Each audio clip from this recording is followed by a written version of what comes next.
Olá, muito boa noite a todos. Começa agora mais uma edição do programa A Verdade de 2015. Eu sou Hamilton Nogueira. Nosso tema para bate-papo hoje é gestão das águas, crise de abastecimento e as consequências para o fornecimento de energia. Fique atento, o programa A Verdade está no ar.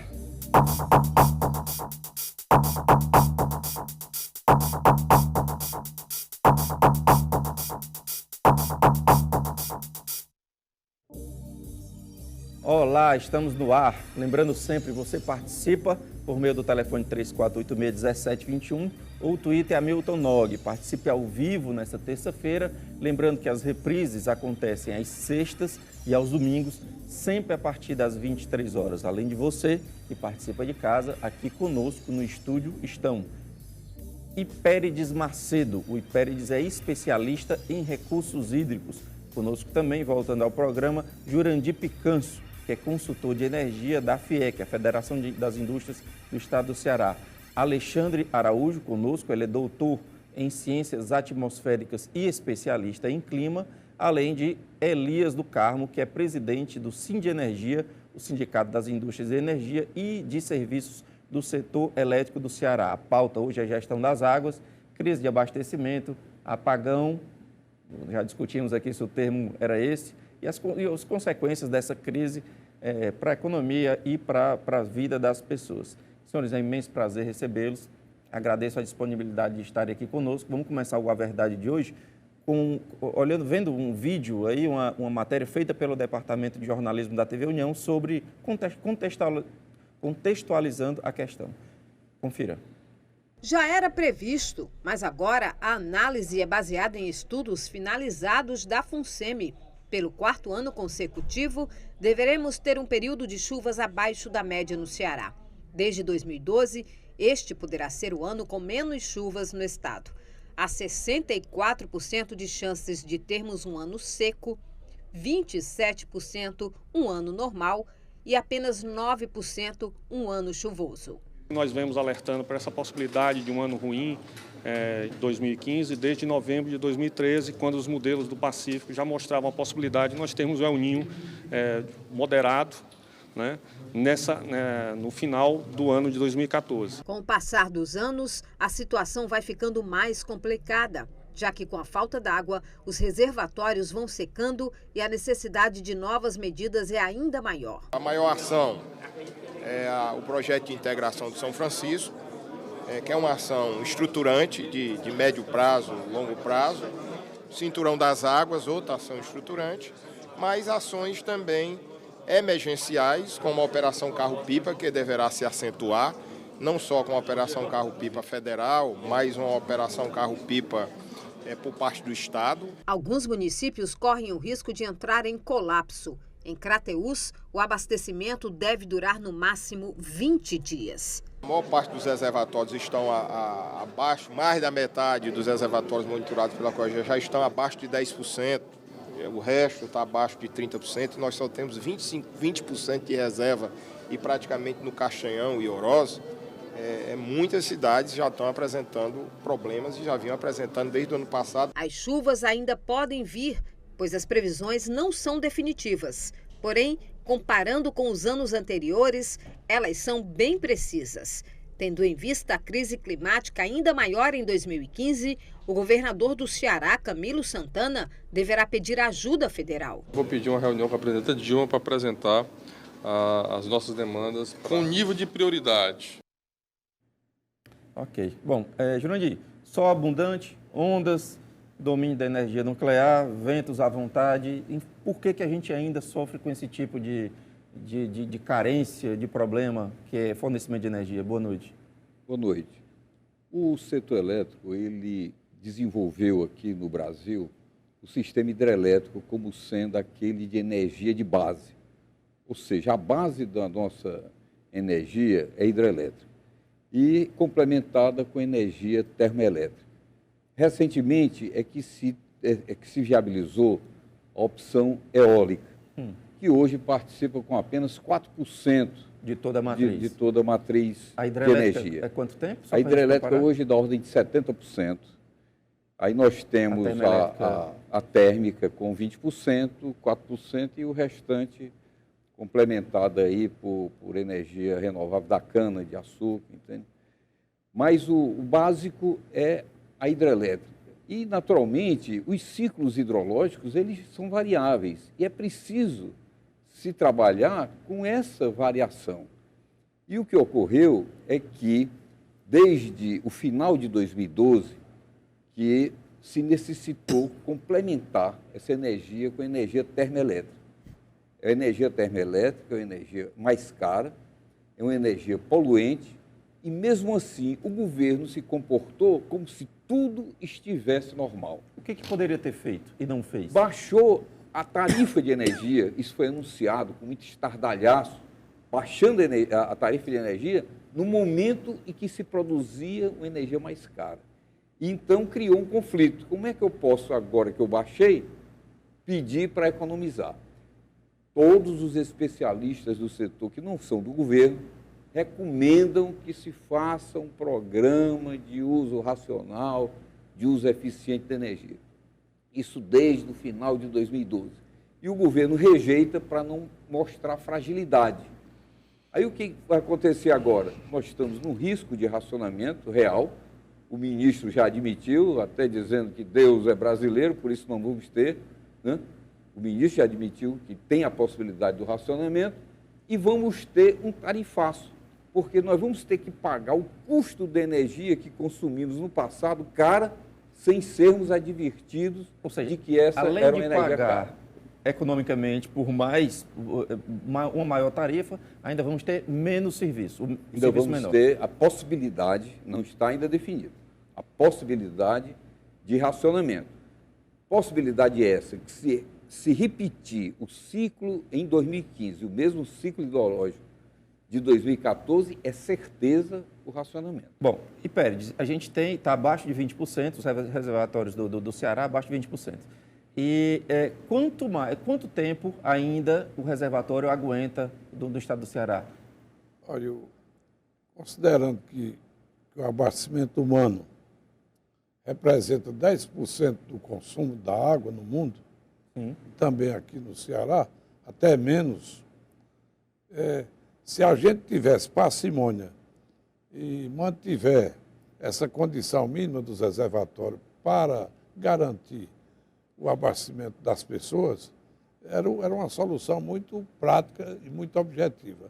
Contudo, infelizmente, há um costume numa seca de aumentar e ampliar a área de irrigação. Mas esses 20% duram quanto tempo ainda? Esses 20%? Sim. Não, considerando que Fortaleza seria o maior problema, o Castanhal ainda resiste 2 anos. 2 anos. A situação mais confortável... Você está falando de Fortaleza. É do Médio Jaguaribe por conta de Fortaleza. Mas que seria a maior crise e a maior calamidade e a tragédia seria aqui, né? Agora, as demais regiões do Nordeste, do sertão do Ceará, há necessidade de fazer um racionamento nas culturas temporárias. Desde já? Desde já. Acredito que todas as culturas temporárias e não permanentes já devem merecer um racionamento, né?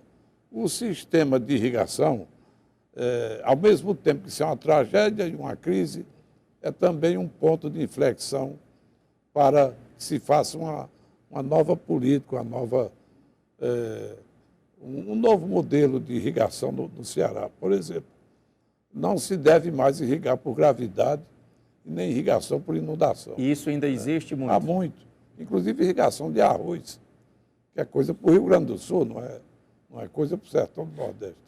Então, eu acredito que nós temos que estimular, subsidiar e fazer com que a irrigação gravitária e menos eficiente, inclusive a aspersão, seja mudada totalmente para irrigação localizada. Bom, sempre que se fala em crise de abastecimento, pontualmente isso acontece, aparecem aquelas matérias ensinando a fechar a torneira, a isso e aquilo. Eu pergunto aqui para o Alexandre se o grande vilão somos nós que não fechamos a torneira adequadamente. Olha, certamente que não. O Pérez já frisou isso. Eu estava exatamente analisando dados do relatório da Agência Nacional de Águas e, por exemplo, o Bacia do São Francisco, que é o principal aqui para o Nordeste, 76% do destino da água é irrigação. É preciso que se diga uma coisa, não é qualquer irrigação. e muito menos é água para agricultura familiar e produção de alimentos para o mercado local. Preciso que se diga que o grosso dessa água ela vai para o agronegócio, né? Para grandes negócios no campo e principalmente para exportação. No caso do Ceará, nós temos uma demanda muito clara. Repita só, por favor, o dado. 75%. No caso da Bacia do São Francisco, é 76,6%. Destinado exclusivamente ao para agronegócio. agronegócio. No caso do Ceará, certamente são mais de 2/3. Certo. Tá? Ok. Para a gente ter uma ideia, o Banabuiú, que é o nosso terceiro maior reservatório, está lamentavelmente com cerca de 3% da sua capacidade e continua tendo uma vazão de saída de 7 mil litros por segundo, principalmente para abastecer a irrigação do agronegócio. Né? Esse é um problema. Alexandre, dá só uma olhadinha nessa foto que nós colocamos aí e explica para a gente o que é isso então, aí, por favor. eu trouxe essa foto, eu visitei recentemente o açude de Banabuiú. Onde vocês, na verdade, estão vendo uma linha mais clara naquele morro, certo. Ali era a marca da água. E a água chegava justamente ao ponto onde eu estava fotografando. Né? Certo. Isso quando o açude está com bastante água. Então, perceba o seguinte, que isso é o que foi feito com o terceiro maior reservatório do estado do Ceará. Outra coisa, não é apenas o agronegócio o vilão. Nós temos hoje um modelo de desenvolvimento que é perdulário e irresponsável no nosso estado. Desde 2012 foi acionada, e aí veja que as coisas se interligam. Né? Eu acho particularmente irracional você pensar em economizar água das hidrelétricas usando as termoelétricas. E por quê? Porque você pega uma termoelétrica a carvão, ela consome muita água. O princípio de funcionamento de uma termoelétrica é você pegar água, transformar em vapor para que ela movimente as turbinas. Só a termoelétrica do PECEM, para que ela forneça os 1.080 megawatts de funcionamento pleno, ela demanda 993 litros de água a cada segundo. Em compensação, deve gerar milhões de empregos. Não, senhor. Ela consome a água de 600 mil pessoas e, acredite, a empresa toda, aí juntando os escritórios e o setor, né, de trabalhadores internos, são apenas 349 empregos. Além disso, a térmica do PECEM, ela hoje recebe um abatimento de 50% no preço que ela paga à Coger pela água bruta fornecida. Água doce, que é a água, essencialmente, que chega em qualquer reservatório que, com tratamento, é usada para consumo humano. Elias, muito boa noite, prazer recebê-lo. Prazer. Que contexto é que você enxerga aí para as indústrias? O que você entende? Porque há um efeito econômico claro e imediato nessa questão da energia e da água, né? O que você vislumbra aí? Nós vivenciamos uma situação crítica no setor elétrico. Veja bem, a base da geração hidrelétrica se concentra no Sudeste, Centro-Oeste e Nordeste. Certo. E essas bacias já estão a nível de 17%, 16%. Quando chegar ao nível morto, 12% a 10%, elas deixam de gerar. Então, nisso daí, nós temos um déficit muito grande de geração. E foi acionado 100% das termoelétricas, que não vai atender essa diferença. Resultado, há uma perspectiva, como já foi dito aqui, de racionamento a curto prazo. Curto prazo significa o quê? Fevereiro, março? Fevereiro. Fevereiro a curto prazo. Você está falando no Ceará ou no Brasil? Não, estou falando em contexto no Brasil como todo. E isso, no momento que isso acontecer, vai afetar diretamente a indústria. Certo. Porque a indústria precisa de dois insumos, água e energia. Certo. Não tem água nem energia. Então, vai ser realmente uma situação para o industrial. Eu não entendo. Eu tenho imensa dificuldade de entender o seguinte. Esse problema de água não é algo novo, nem é algo isolado, principalmente no Nordeste. Mas sempre há questões de água, inclusive planeta. Por que não há uma política rigorosa ou então constante, por exemplo, de educação para com a água? Pois não. Eu queria citar o exemplo de Israel. Se irrigação fosse uma calamidade, o deserto de Israel não seria uma das irrigações mais importantes do mundo. Lá nasceu toda a tecnologia avançada de irrigar com pouca água no deserto. E a produção de Israel é a mais sofisticada que tem dos países que irrigam no mundo, né? São irrigação para exportação também. Nós não podemos condenar a irrigação, porque ela ainda é o maior programa de inclusão social que eu conheço.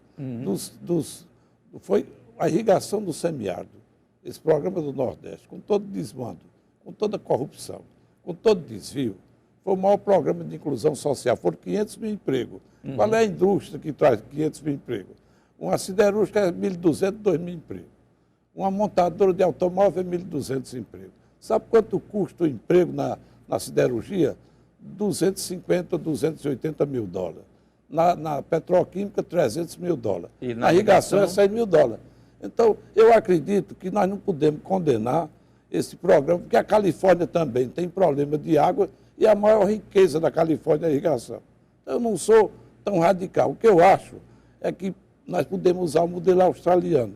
Só para citar, que eu quero terminar, o modelo australiano.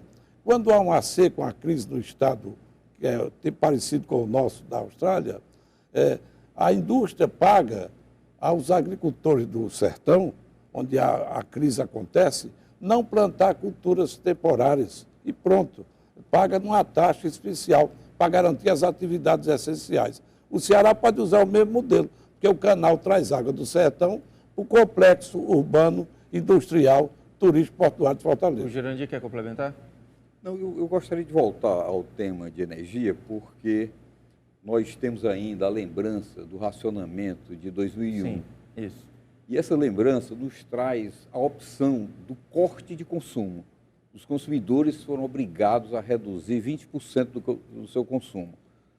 Com a evolução do tempo, hoje nós temos outra alternativa, porque o corte de consumo certamente virá, mas há a possibilidade do consumidor produzir a sua própria energia. Ótima em questão. função da evolução tecnológica que aconteceu nesse período, hoje é perfeitamente viável que o consumidor produza a sua energia a partir de painéis solares, em algumas situações, mas isso ainda é caro, de geradores eólicos. Não, essa energia já é competitiva, considerando o preço que se paga à concessionária. Porque aquele preço que se paga, ele vem, o custo da energia, embutido de muitos encargos. E o que é que falta para isso se popularizar? O que falta realmente é pública. Hoje, com certeza, a notícia do racionamento vai impulsionar esse setor. Mas hoje o que falta é financiamento. Porque aquela energia que você vai produzir, ela é barata, mas você vai ter que pagar o investimento de uma só vez. O próprio equipamento. Você faz o investimento, não tem custo de manutenção ou de operação, porque não exige isso aí, mas você já teve que pagar de uma vez. Então, custo em torno de quanto, você saberia dizer? As instalações de menor custo média, são da ordem de 15 mil, as de menor muito custo. caro ainda, né? Então, você vai fazer aquilo ali para só recuperar o dinheiro em 7 anos. Então, realmente, financiamento ainda aceleraria. Bom, eu peço licença aos senhores, temos que fazer um breve intervalo. Lembrando que você pode e deve participar, 3486-1721 ou Twitter, Hamilton Nog. Até já.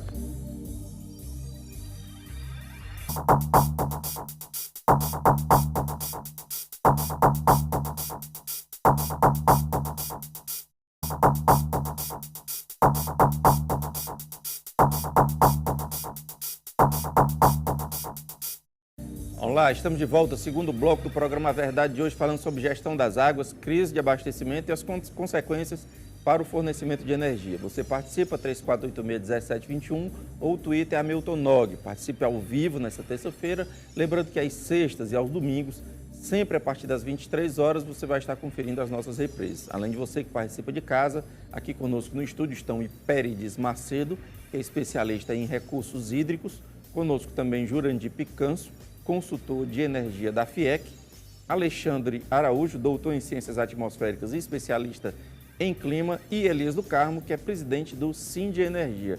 Jurandir, o Elano, nosso colega aqui, operador de áudio, diz que tem vários, já obteve vários orçamentos de R$1.000 a R$1.500 para geração de energia na casa dele. Não sei, esse valor bem diferente, não, né? Isso é um valor realmente muito baixo, porque a energia solar são diversos painéis e, naturalmente, ele deve estar colocando um painel, mas que não será suficiente para produzir a energia do consumo. É um valor realmente muito baixo. Precisaria saber se esse tipo de equipamento, esse equipamento produziria energia suficiente para o consumo dele. Eu acho muito Sem que ele difícil. tenha priorizado o equipamento que ele deveria ser gerada energia para determinado equipamento, mas não com uma carga dele como um todo. Né? Ou seja, existem umas placas que podem sustentar, por exemplo, um ar-condicionado, apenas isso. Ar-condicionado, ou então que é um mais caro. um micro-ondas. Uma geladeira. Uma geladeira. Então ele especifica Para toda a casa esse é projeto difícil. para esse equipamento, para esse eletrodoméstico. Então é 1.500, 1.200, 3.000, dependendo. Supondo que a transposição do São Francisco, ou integração da Bacia do São Francisco, termine de fato no final do ano que vem. Isso melhora o cenário? Isso não muda muito? O que acontece aí?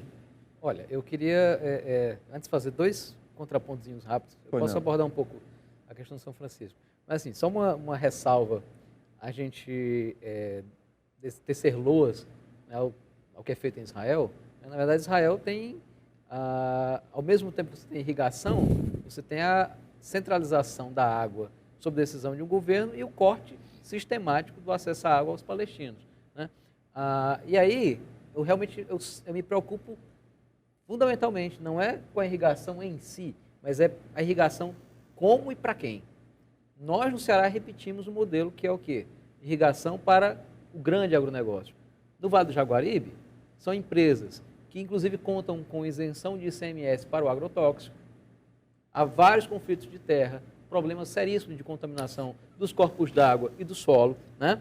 Então, esse tipo de agente que demanda muita água e, ao mesmo tempo, promove diversos estragos e estabelece conflitos socioambientais, esse tipo de empreendimento ele não deveria nos interessar. Né? O outro é da termoelétrica, só para fazer o outro link. Né? Aqui rolando a discussão, né, do preço da energia, do custo da energia solar e tudo mais. Uma coisa que é preciso deixar claro. Primeiro, as térmicas elas são caras. Na verdade, a tendência à elevação da tarifa tem muito a ver com a entrada das térmicas. São Francisco, por favor. Não, mas aí, antes, eu chego no São Francisco. Mas uma questão que é fundamental que seja dita. Se você colocar todos os custos, de fato, da energia termoelétrica, o preço vai às alturas. Não é possível que hoje, em pleno ano de 2015, a gente esqueça que uma termoelétrica emite CO2, que na atmosfera aquece o planeta e induz secas mais severas. Isso é fundamental para se ter hoje em dia. Ora, o governo colocou 1,4 bilhões de reais na térmica do senhor Ike Batista. Por que não coloca 1,4 bilhões para solarização residencial, né? Para programas de geração distribuída? Né? Seria o financiamento desse equipamento de 15 mil que o Jurandir citou. Que com isso você colocaria em 100 mil abrir casas. uma linha de crédito para determinada parcela da população. Perfeitamente, 100 mil casas. Já tem alguns órgãos do governo já com esse projeto de financiamento. Certo. Só que nós estamos atrás de que mais incentivo para atrair o consumidor a implantar o seu projeto. Falta esse incentivo e falta a cultura nossa de realmente gerar nossa própria energia. Mas a cultura se cria. Se você tira, por exemplo, os impostos e faz uma campanha, eu acredito que muita gente aderir. Né? Nós estamos batalhando na isenção do ICMS, da geração própria do excedente, que você gera 300 kW. Certo. Mas você consome só 250 e 50 você vende para a rede. Você joga na rede. Certo. E quando você vai precisar, hoje é cobrado o ICMS. Certo. E nós estamos tentando essa isenção desse ICMS. Depende de quem? Do governador, presidente? Governador. Cada governador do seu estado pode dar essa isenção. Isso. O outro incentivo seria, se eu tenho uma área coberta, hoje no telhado, de 200 metros quadrados. Se eu utilizar essa área, 10, 15 metros quadrados de placa solar, que seja isento o IPTU. É um incentivo para que realmente eu aplique Ou seja, solução tem, né? Eu queria ouvir do Ipera dizer a questão ainda do São Francisco. Se realmente chegar a conclusão da obra, qual será o cenário? Olha, transposição é um bom projeto. O americano está pensando em fazer do Canadá para o México agora. Se vai buscar água mais perto, primeiro no Oroz. depois no Castanhão, depois no São Francisco, depois no Tocantins. A água da transposição, com energia e tudo, o custo é 30 centavos de real ainda. A dessalinização de água do mar, pode ver as usinas da Argélia, da Arábia Saudita, elas custam $1 por metro cúbico. Quer dizer, ainda a transposição com todas as obras, todos os investimentos, ainda é muito mais barata a água. Então, o Castanho, por exemplo, a água chega em Fortaleza com menos de 30 centavos. O volume é grande, os canais levam um volume muito maior. E outra coisa, quando a água sai do açude, que perde 30% por evaporação, 25%, 30%, que entra num canal, ela perde 2%. Então, se você conseguir colocar os açudes dentro dos canais, quanto mais canais tiver, mais açude caminhando em canal e mais água caminhando em adutora, você vai reduzindo as perdas e produzindo muito mais com ela. Você acha que a obra termina realmente em 2016? A obra de São Francisco está prevista terminar em 2016. Não sei com essa... Mas você acompanha de alguma forma? Não, acompanho. Com esse grave problema das empreiteiras que estão envolvidas em problemas outros, eu não sei se vai influir. Tá. Bom, nós temos uma primeira ligação da noite. Alô, boa noite. Boa noite. Boa noite, seu nome? Irã Ribeiro. Meu amigo Irã Ribeiro, muito boa noite, prazer falar com você novamente. Irã, você tem pergunta ou comentário aqui para a gente? Eu tenho uma pergunta a esse especialista em água, doutor Hipérides Macedo. Fique à vontade. Doutor Hipérides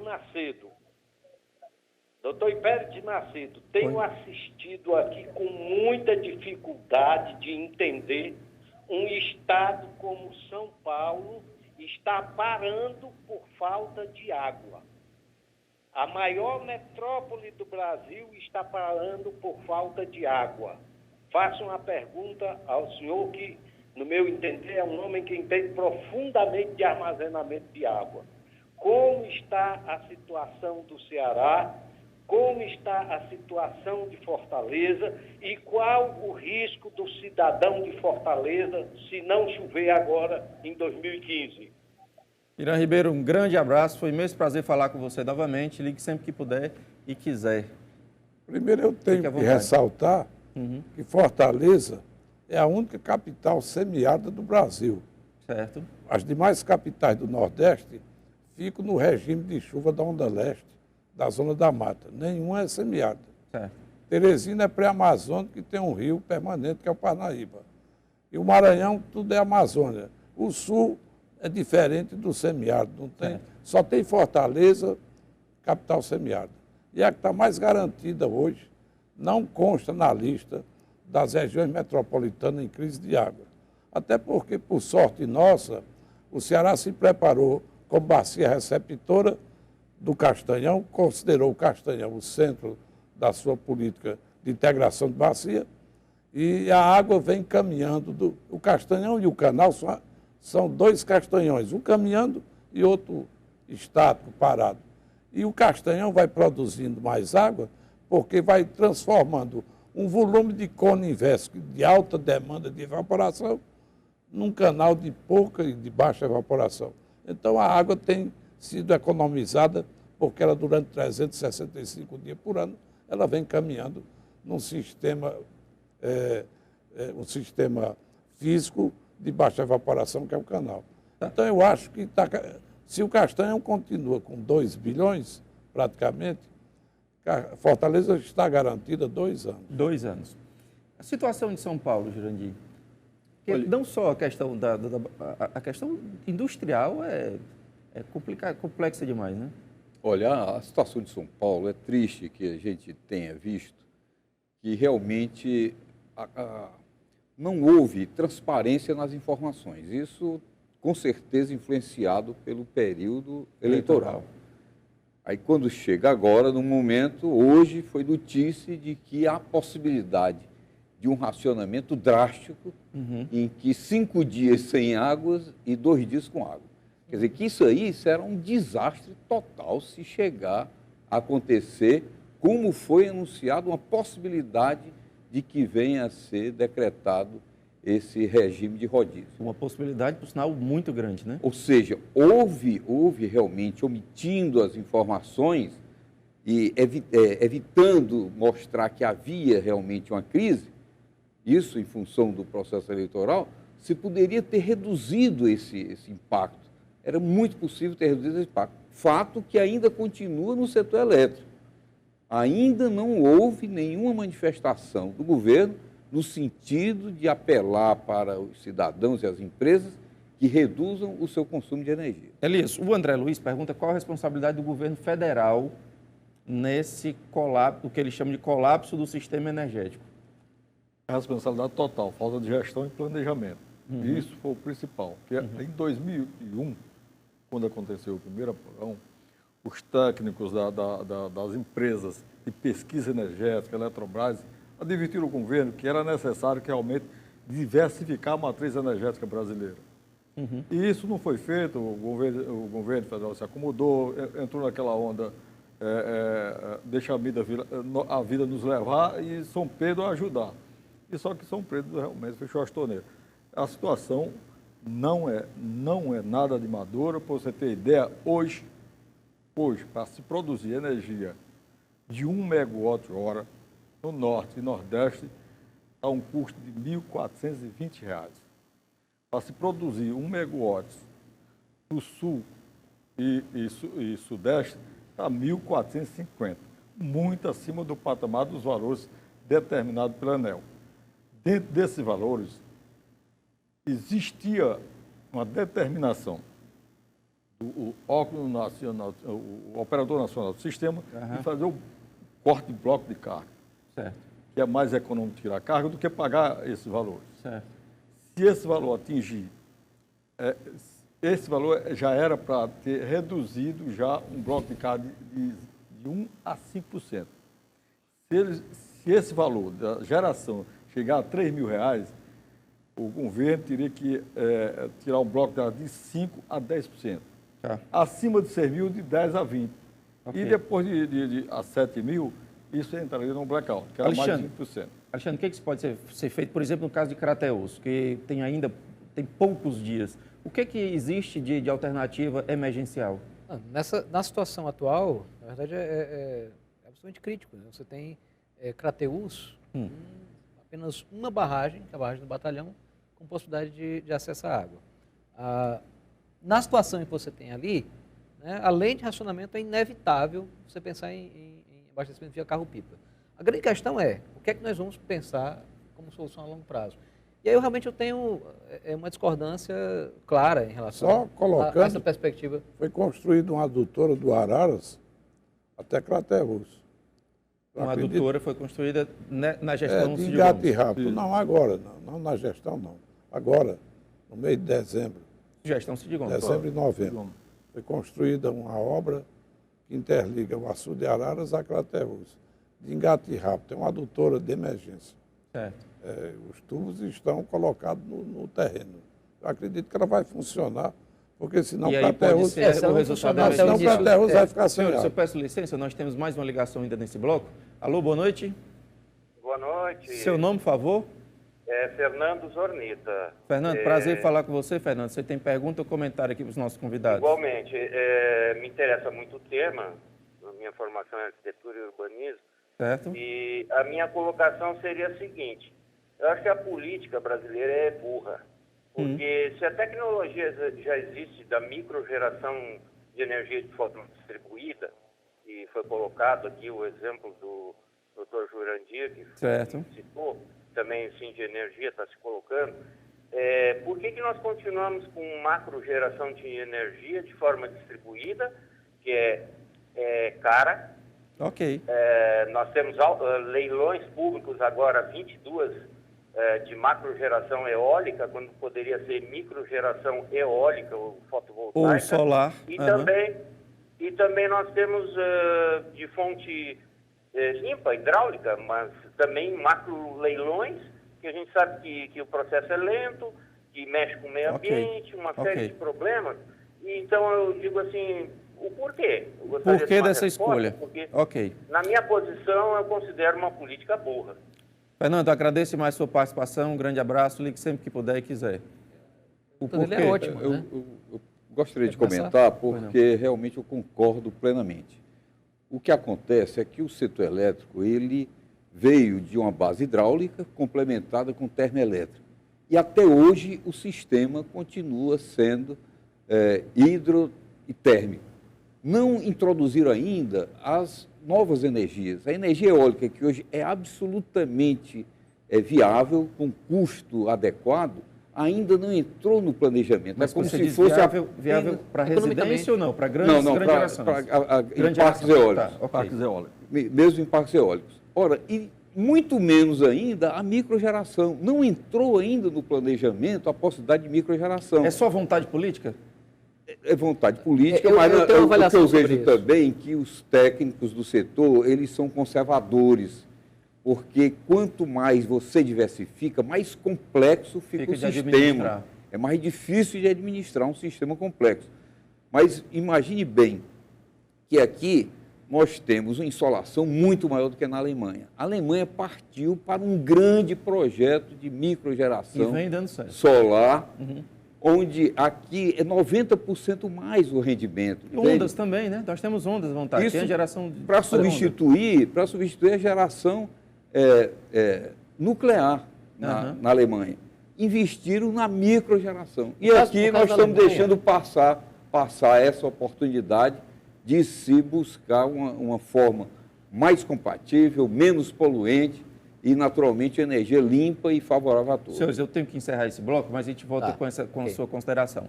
3486-1721, o Twitter é Milton Nog, a gente volta já.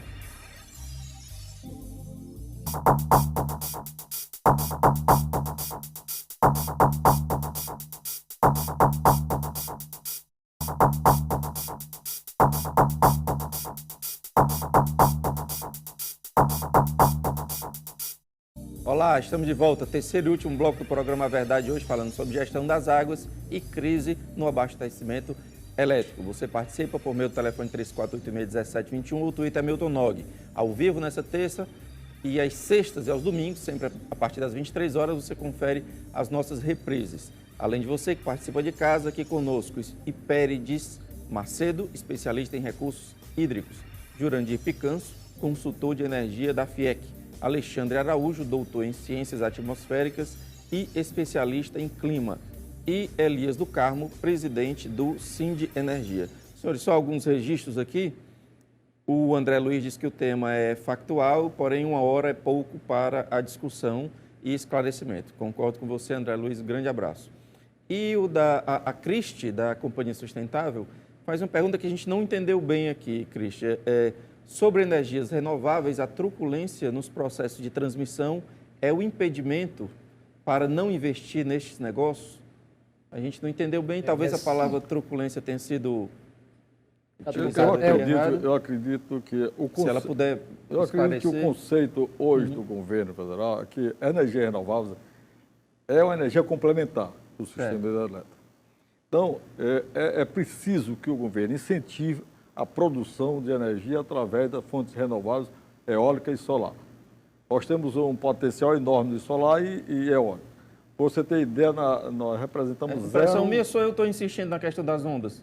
Ninguém concorda que também é uma matriz? É uma matriz. Ainda não tem assim, uma tecnologia para ser explorada em larga escala. Agora já tem um protótipo lá em Paracuru, já de uma empresa particular, uma grande empresa, um grupo internacional que já está fazendo E que isso pode crescer. Isso pode crescer. No futuro pode crescer. Tá, vamos girar aqui a palavra, Alexandre. Deixa eu colocar apenas uma questão. Houve ainda aquela pergunta sobre o porquê de nós não avançarmos juntos, rumo às renováveis. Olha, nós tivemos um sistema energético que foi recentemente privatizado, em primeiro lugar. É evidente que o sistema quer lucro. E é muito complicado você ter geração pulverizada com as pessoas morando em suas casas gerando a própria energia. Então, primeira coisa, há um bloqueio... Não interessa ao sistema. Exatamente. Em 2001, o Fernando Henrique Cardoso, ao invés, já no primeiro apagão, poderia ter colocado as renováveis como caminho. Pelo contrário, colocou o programa de termoelétricas, facilitou a chegada das termoelétricas e, em E posteriormente, os governos Lula e Dilma giraram todas as fichas para Belo Monte. E agora as demais represas, né, no Xingu e Tapajós. Mais interessante, agora, lamentavelmente, né, esse é o tipo de aposta arriscadíssima. Em primeiro lugar, você tem, né, o absurdo da quantidade de emissões de metano, né, nos primeiros anos no lago de uma hidrelétrica. Segundo, é absolutamente criminosa a maneira como o governo tem tratado os povos indígenas da região. Aí, nós não podemos simplesmente sacrificar a riqueza cultural, étnica do nosso país em função do chuveiro elétrico das casas do Sudeste. Terceiro lugar, sabe o que vai acontecer? Essas hidrelétricas, que hoje em dia já se sabe, elas já funcionariam como pirilampo, funciona na cheia, apaga na seca. As projeções de mudanças climáticas para os rios Xingu e Tapajós são de que a vazão desses rios exatamente vão cair para abaixo da metade. Ou seja, vão inviabilizar em essência o projeto. Vamos passar aqui para o Jurandir? Quer comentar isso? Não, é simplesmente porque ele falou que já desde 2001 se poderia ter adotado o modelo dessas energias renováveis, solar e eólica. Certo. Aquela época ainda não havia viabilidade econômica. Certo. Isso só veio se desenvolver depois. Agora sim, se tem essa disponibilidade. Antes não.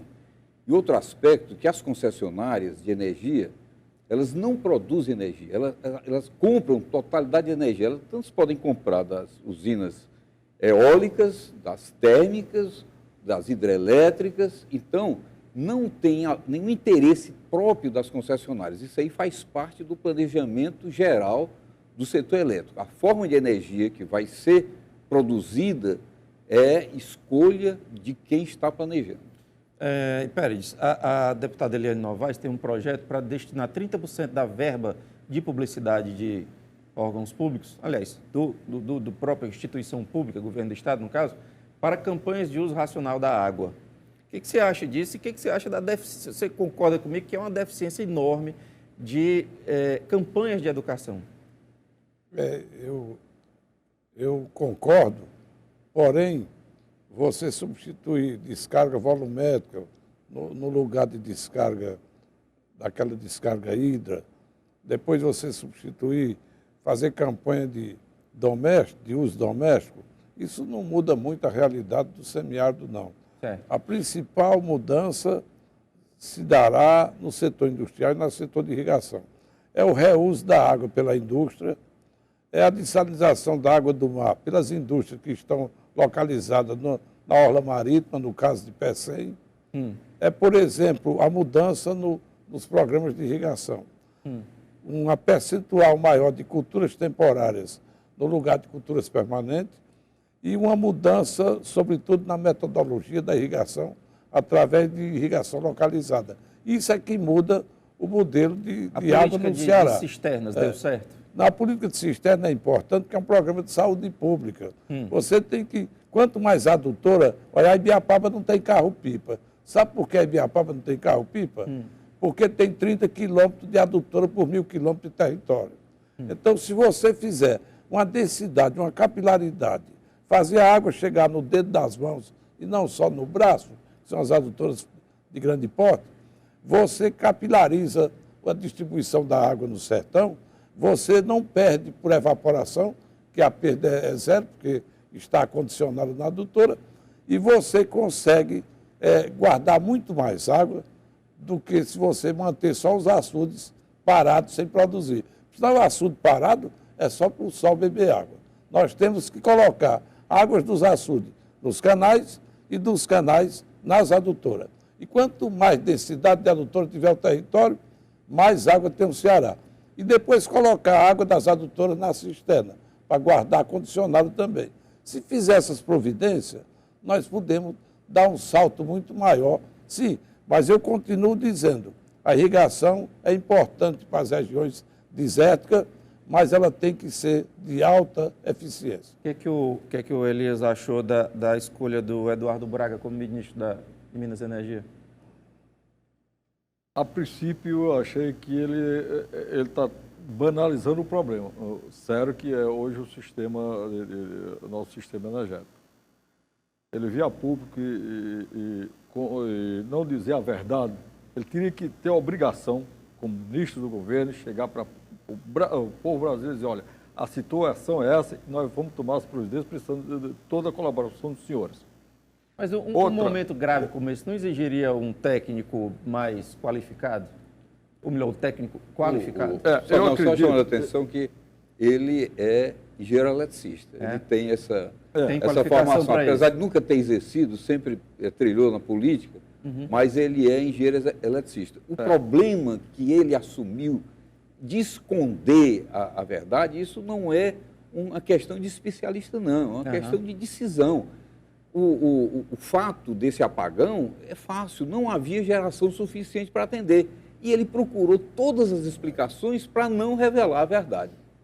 O ONS, quando ele emite um relatório, ele emite realmente o real que está acontecendo no sistema. Só que esse relatório, quando chega para o ministro, para ser divulgado é outra história. Então, há conflito de informações. E a população fica fazendo... Na verdade, essa falta de transparência em relação à energia é muito parecido com a falta de transparência em relação à água. O exemplo do governo de São Paulo foi bastante catastrófico nisso aí. Ficou insistindo na tese de que haveria água para abastecimento, e você chega nessa situação absolutamente calamitosa de 2 dias com água, 5 dias sem. E o pior, sem o governo tocar, assim como o governo federal, sem tocar na grande demanda hídrica. É preciso que a gente entenda o seguinte, as empresas mais poluidoras, mais consumidoras de água e energia, elas saíram da Europa, elas saíram dos grandes centros capitalistas, elas foram para a periferia. Nós é que temos, veja bem, no semiárido cearense, abrigado uma térmica a carvão, que consome quase 1.000 litros de água por segundo, e estamos recebendo uma siderúrgica para consumir outros 1.500 litros de água por segundo. Afinal, 1 tonelada de aço requer 300 mil litros de água e uma refinaria com mais 1.000 litros de água. Isso aí ninguém quer no seu quintal na Europa. Isso veio tudo para cá. Então, a gente precisa, ao meu ver, não apenas é preciso realmente ter uma rede de capilaridade para abastecimento de médio e pequeno porte, isso é definitivamente fundamental, mas é preciso a gente dizer a realidade. Preciso atacar a demanda hídrica de grande porte. E, nesse caso, não é a pessoa em casa o vilão.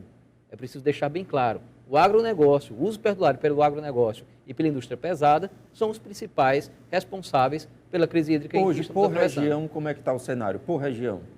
Região Sudeste está pior do que a região Nordeste? Sudeste, percentual de armazenamento de água? Tá.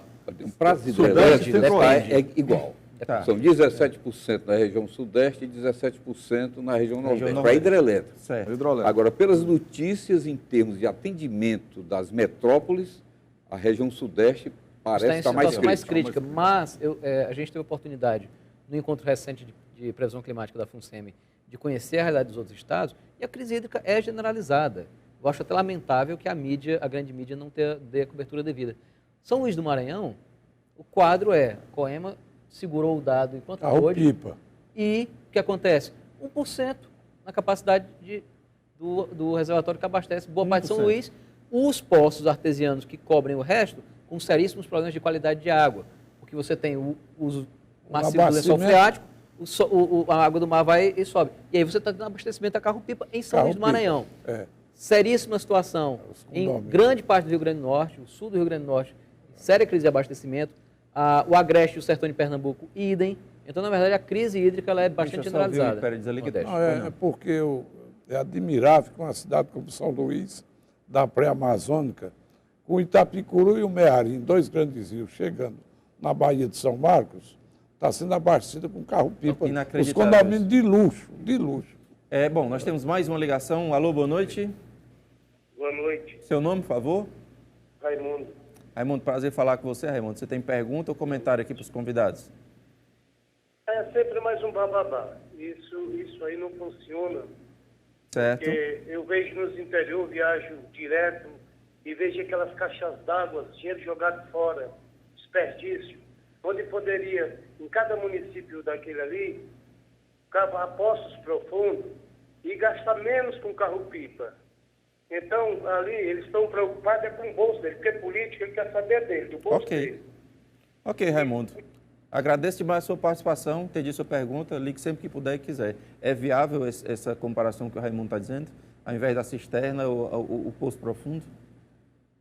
Isso é muito variável, porque poços têm, problema de qualidade de água com muita frequência.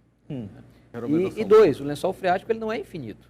Né? Também um dia o lençol freático também precisa de recarga, tem um tempo de recarga. E está descendo muito. Não tem almoço grátis. Na verdade, a grande questão é, nós precisamos de uso responsável da água, nós precisamos olhar para o futuro com planejamento, atentar para a questão das mudanças climáticas, que tende a exacerbar secas extremas, e realmente ter uma combinação de políticas que garantam prioritariamente o abastecimento humano, como é de lei.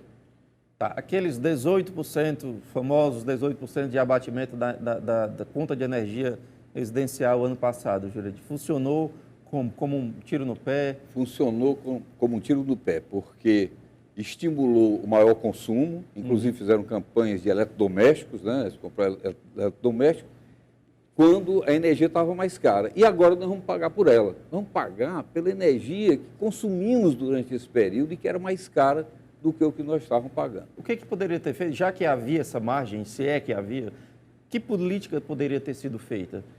Jogado, por exemplo, desconto no capital produtivo, enfim, o que poderia ter sido feito? Esse ano já foi introduzido um mecanismo que tem esse efeito, que são as bandeiras tarifárias. Certo. Então, hoje nós estamos na bandeira vermelha. Essa bandeira vermelha era para ter sido adotada desde o início de 2014. No entanto, o governo, não, 2014 é ano de eleição, vamos deixar para depois. Aquilo ali já é um sinal de que a energia está mais cara. As pessoas já ficam advertidas de que está pagando mais caro hoje porque está se consumindo uma energia mais cara. E o governo omitiu completamente isso, mostrando que estava na realidade, na normalidade, a tarifa de energia baixou, as pessoas ficaram consumindo e hoje, ainda hoje, não iniciaram a campanha de uso mais consciente da energia. Tá, você falava sobre as regiões, né? A comparação das regiões. Eu acho que a gente acabou truncando aqui a informação. Vamos continuar. O que mais que tem aí por fora? Quem é que está pior? Quem é que está melhor? Alguma região está livre de algum problema de abastecimento? Olha, o sul do país está em situação menos precária e boa porção do norte. Agora é importante a gente frisar o seguinte, né? A tendência de futuro é que você tenha alterações no clima que espalhem esse processo ao mesmo tempo em que você tem problemas de demanda. Né? Você tem uma sociedade que demanda mais água e você tem um clima que se modifica no sentido oposto. O tipo de precaução que deveria ser tomada, e que a gente está discutindo aqui em termos de Sudeste e Nordeste, precisa ser tomada, na verdade, para o país como um todo. Eu tenho muita preocupação quando se fala, por exemplo, de transposição do São Francisco, e a gente não olha para o cenário de mudança climática. Porque esse ano que passou, a nascente do Velho Chico, né, já deu sinais de cansaço. Mas, salvo engano, foi recuperada, pelo menos até onde eu soube. Sim, mas aí sabe-se lá... Né, até quando, né? Até quando, se você impuser uma demanda, né, hídrica, né, para além do que a gente espera. Cinturão das águas. O Cinturão das Águas é uma integração de bacia, só que eu acho que o Cariri tem uma coisa mais importante hoje que o Cinturão, que é o aquífero Missão Velha. A água subterrânea do Cariri é nobre, a mais nobre do Nordeste. Ela é uma água de alta qualidade e um aquífero novo, jovem. Os aquíferos do Nordeste são fósseis, o do Piauí, o do aquífero do Apodi, o do Cariri não. O do Cariri é um aquífero recente. Então nós temos que considerar que o cinturão é voltado para o sistema Cariús e Inhamuns e considerar que o Cariri deve preservar com saneamento básico, muito saneamento, para evitar de poluir o mais importante lençol, que é a joia da coroa da água subterrânea do Ceará. Tá. O Masni pergunta o seguinte, se não daria para aproveitar a água do mar, fazendo dessalinização, para a siderúrgica ou para a refinaria, daria isso? Probabilidade disso. Projetos... agora demanda tempo, que nós não temos ainda. Provavelmente também é muito caro, né? Muito ainda caro, mais caro. E demanda energia. A China teve uma experiência recente em que, após uma seca e com o uso intensivo de água, colapso hídrico em Beijing ficou iminente. Apelou para a dessalinização. Só que aí, a fonte de energia da China é termoelétrica a carvão, que consome muita água e aumenta a poluição. Beijing também já estava parando pela poluição. Então, parece uma espécie de a cobra engolindo o próprio rabo, né? Na verdade, nós precisamos ter seriedade, parcimônia na escolha do modelo de desenvolvimento.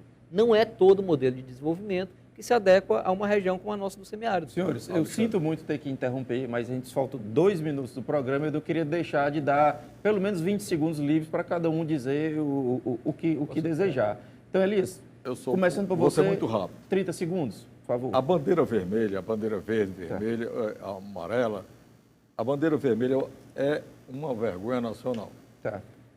Se tivesse uma boa gestão, há 1 ano atrás, 2 anos atrás, fazia-se uma campanha de como economizar energia a todos os segmentos da sociedade. Surtia muito mais efeito. Inclusive premiando aquele que economizasse, né? Ao invés de punindo, né? Impor uma bandeira vermelha que o consumidor não sabe nem o que. Sabe que vai pagar R$3 a 100 kW consumido, mas esses R$3 vai ser embutido mais imposto e isso aí chega a 5 a R$6. Então eu acho uma vergonha nacional. Alexandre, por favor, 30 segundos. Muito rápido. Nós precisamos definitivamente encarar a realidade de frente. Nós não podemos alimentar ilusões quanto ao uso de água sob consignas do tipo água para todos. É importante que você que está nos assistindo, você veja bem que você não é o vilão do consumo. Nós temos agronegócio, nós temos grande indústria como sendo os principais consumidores de água. É para eles que nós temos que voltar às restrições de uso da água, não para o cidadão na sua cidade, na sua casa. Jurandir, por favor. Eu gostaria de ressaltar que o problema de energia não pode ser simplesmente atribuído a São Pedro, porque as obras previstas estão atrasadas. A própria ANEEL verificou que da ordem de 60% das obras estão atrasadas e ainda mais não há transparência na informação do tipo de energia que está se consumindo. Então, o problema é um problema de gestão e não um problema de ciclo hidrológico, isso para a energia. Pérez. Eu queria tirar esse pessimismo do cearense e dizer o seguinte, que a seca é um fenômeno conservativo, é o mais suave dos fenômenos climáticos, porque ele vem devagar, não estraga a infraestrutura, não destrói estrada, não destrói postos, é uma ocasião para se consertar o telhado da casa. Então, a gente tem que aprender com ela e melhorar a distribuição de água no território, fazer uma boa gestão e tirar esse complexo secular que a gente tem. Pior a enchente. A enchente destrói o patrimônio das casas. Certo dia eu estava em Natal, chegaram 2 geladeiras e um guarda-roupa de Alagoas, daquela última enchente da Zona da Mata. Absurdo, né? Elias, Alexandre, Jurandir, Pérez, agradeço demais a presença dos senhores aqui, foi um imenso prazer conversar com todos. Agradeço também a participação, a companhia de você que ligou, que tuitou, o Fernando, o meu amigo Irã Ribeiro. Um grande abraço. Terça-feira que vem a gente tem nova oportunidade de bater outro papo. Abração, tchau.